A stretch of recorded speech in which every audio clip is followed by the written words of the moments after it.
Hey there, it's Rochelle here. Welcome to this week's video. So this week, after so much request over on Instagram, when I got my backdrop delivery, everyone was asking me what kind of backdrops they use because backdrops can be so expensive. Is there a cheaper way?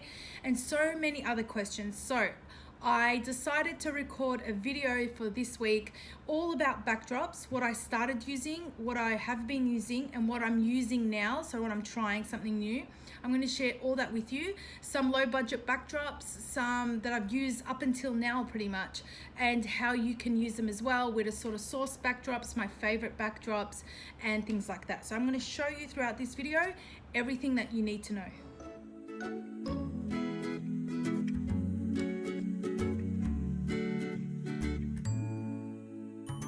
Firstly, I'd want to say that when deciding to use a backdrop, and if you have hardwood floors or you're creating a studio with hardwood floors, get floors that you can use as backdrops. So when I created my studio, I got white floors and I like them because I can use them as backdrops. So I've used that currently.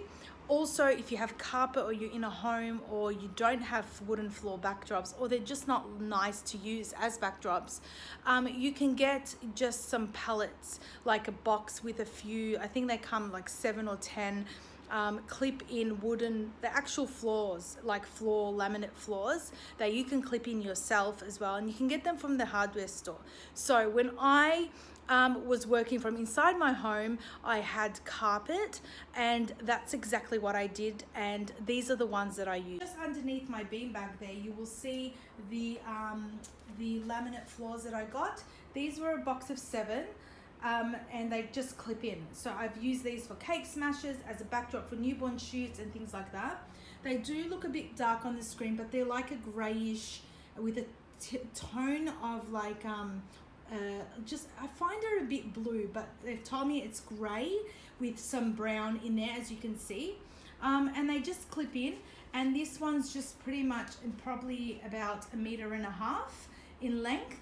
And they're quite nice. You can clip them in, you can unclip them and things like that. So I use that for a lot of cake smashes. And also, as I mentioned, I use my white floor, which doesn't look as white because my studio is half closed. So that's what I've been using as well.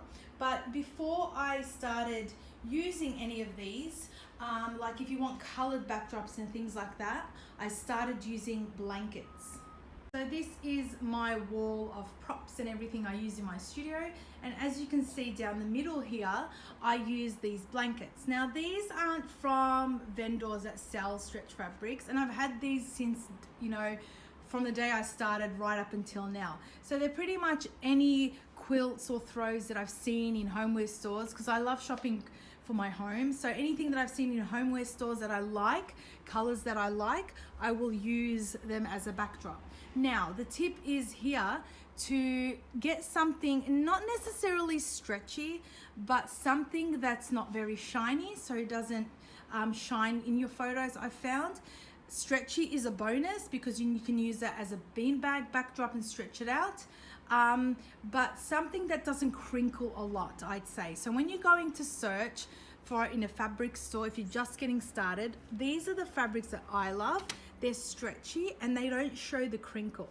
Whereas things like these throws, if you don't hang them or store them properly, they can crinkle over time, and it just makes your editing just longer and sometimes a bit more difficult depending on the setup you're trying to do.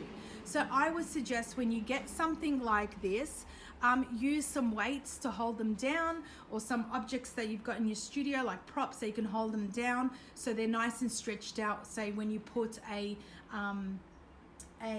prop on top with the baby inside and you take the shot from the top, let's just say, the fabric looks nice and stretched down. It actually looks like a backdrop, like a vinyl backdrop or so. So they're just some tips for you of how you get started. These are great because the fabrics, the throws are great, and the throws and the fabrics, I should say, because you can use them on a beanbag, you can use them on the floor, and you can use them, you know, for sitter sessions for them to sit on. So you can use them in such a versatile way that this is why I love using throws and fabrics that I can source from fabric stores and homeware stores. So you don't get creases in your throws or your fabric, it's a good idea to fold them this way and hang them if you can. So this is how big it is. You fold it in half and then one more time, and you just hang it in there in half. So that's it there. And you just put the hanger in the middle there and let it hang. That way when you put the weight on the 4 sides, it will actually stretch out because it will only have those lines there to stretch out. Now if it's a stretchy fabric, you don't have any issues. If it's like this, like a quilt sort of material, that's all you pretty much need to stretch it out, and that way it won't be too much crease. If you were to fold it, I would roll it. So maybe roll it, if it's not too big, roll it from the beginning, or just half it and roll it. And then just store it that way in your on your shelf or wherever it is you store it. So that's a way to store it.